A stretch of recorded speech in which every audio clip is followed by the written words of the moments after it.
Podcast tayo, pare. Pare. Welcome to Walang Kwentang Podcast. Bago tayo mag-start, first bite tayo, pare. The perfect vice pa. Perfect. Sabay-sabay tayo pare ba? 1, 2, 3.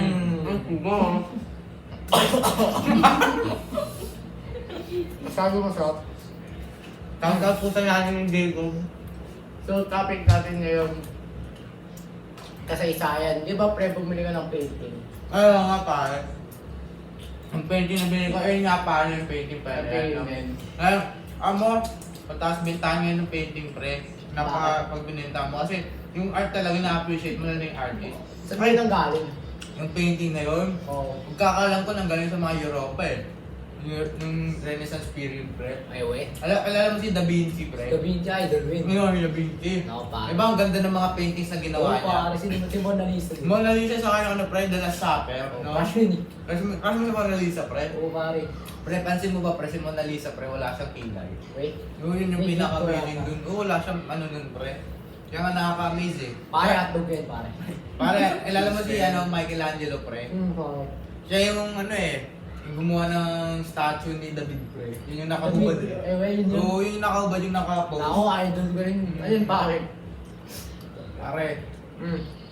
alam mo, nakakamiss din balikan yung mga dating panahon eh. No? Yun nga eh. Marami tayong natututunan. Di ba, ano? Hindi lang paint yung mga kultura nila. Sabi yung ano nila, kultura nila. Alam niyo pre, magaling sila sa ano pre, agam pare. Ako, ano yung hanggang?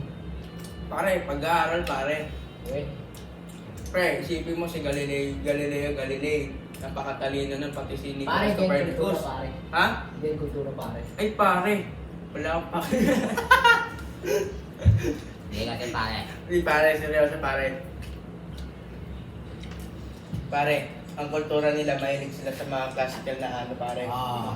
Mga classy pare. Classic eh. Mga Mga mayaman. classic. Oh, si mga rich. Wala virtuosi pa pre. Tama pare. Bourgeoisie.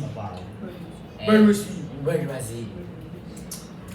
Hindi ko kasi kasi. Yun yung mga Roma. Oh, Taga pre, Roma, no? parang mahilig sila sa mga statue. Tapos mga painting. Yeah. Para ba nag-ano?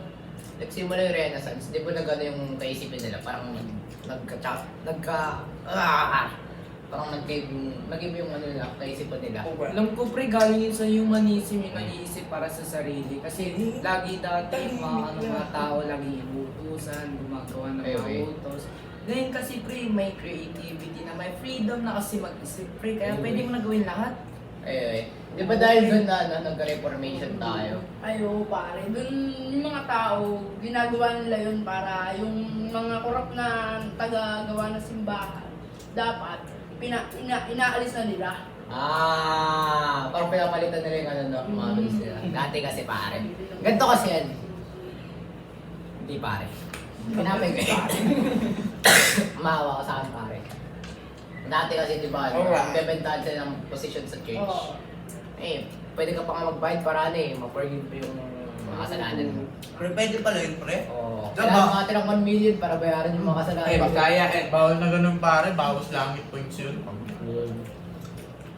So pare, kung may religion, meron ding mga ano, science, nagka-scientific revolution. Ayun ba yung sinasabi na ito kanina? Oh yeah, power. Yun pala, yun pala. Yung sinasabi ang Ay, kultura. Isaac Newton pare.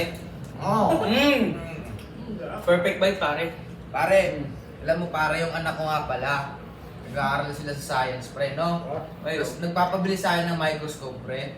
Tanda mo na. Siyempre pare, may anak na ako sa Si Mark to buhay. pre. Tumatakbo nga na. Pangarap niya si pre mag ng Microsoft, may ligan siya magaling-galigod pre. Oo pre. Microsoft, di ba yun yung ano? Yung May microscope pre. Microscope. Oo Balik pre. ulam sa pre. Ano kasi pre, Oh. meron kasi siya doon medyas pa yung tigas. Titingnan niya ako pre. Tignan niyo yung mga microorganisms pare. Oo, pare. Yun yung pinapag-aralan lang ngayon. Hindi kasi pare, pansin nyo, biglang nagbago yung ano nila. From ano, hindi sila advanced. Naging ano sila, biglang nag-develop yung mga technology nila pare. Parang nagka-microscope sila, telescopes, ano pa ba yun? Barometer. Ito kasi, dahil na-limit yung power ng church, parang naano sila. Parang maging malayo na ma-express yung ano, yung kaisipan nila. yung mga ideas nila, pwede na nila magawa na hindi sila tinatawagang heresy. Kasi dati, bawal ka tumutol sa simbahan nun. Kahit tama naman yung sinasabi mo. Gaya ng tag dito. Yung nasa gitna raw yung sun. Ayan. Basta yung nasa Basta gitna yung raw true sun. heliocentric theory. Ah, Yeah, heliocentric. yun pare. Ang talino mo talaga pare. Dati kasi pare, yung earth daw yung nasa gitna pare. Mali yan pare. Ay pare, alam mo ba pre? Oh. Kinalimutan ko na pare. Minus points kay Ma'am Michelle yan. Happy friend tayo guys. Dami pala ang bag ng mga Oh. sa